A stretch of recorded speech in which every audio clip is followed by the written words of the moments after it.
Students, in this video we will discuss about the transparency, transparent material, translucent material, opaque material, etc. etc.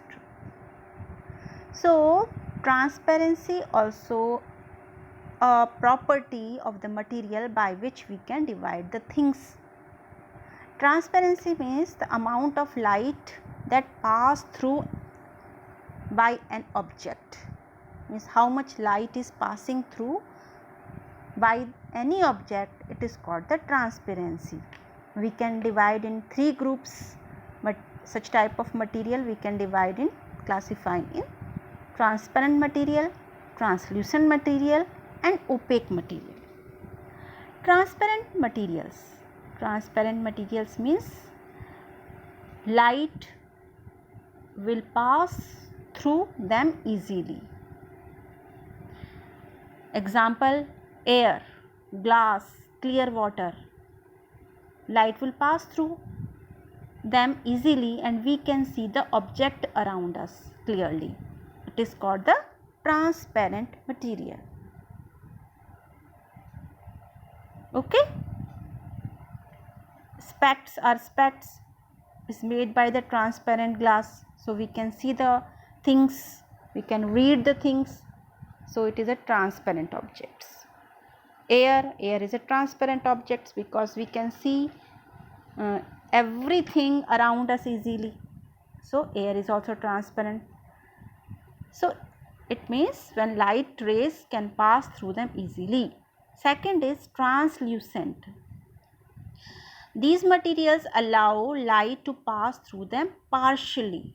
Light will pass, but not all rays. Very few rays will pass and we cannot see anything clearly. We can judge that anything is there, but we cannot say what is this. Like oiled or waxed paper.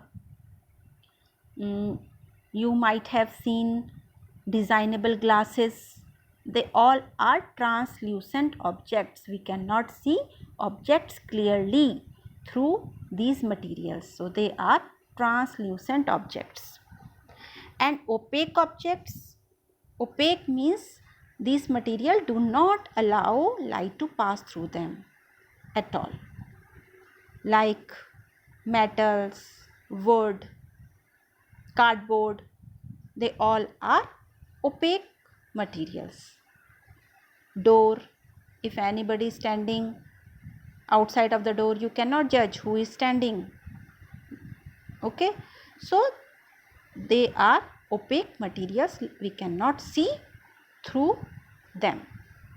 So we can divide in three groups according to this property.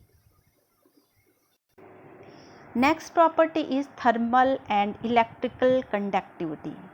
Means some metals, all metals are good conductors of heat, but some materials are bad conductors of heat. So iron, silver, copper, aluminium, they become hot when they are heated over a flame. So they are good conductors of heat. That is why in electricity or in kitchen such type of appliances are using, because they are good conductors of heat.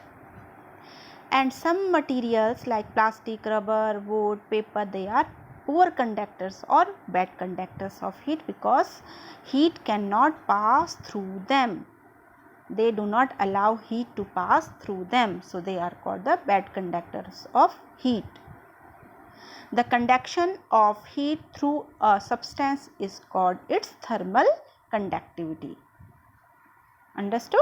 So we can divide good conductors of heat or bad conductors or insulator of things. Now next is magnetic property. Some substance have the property of being attracted by a magnet, like magnet.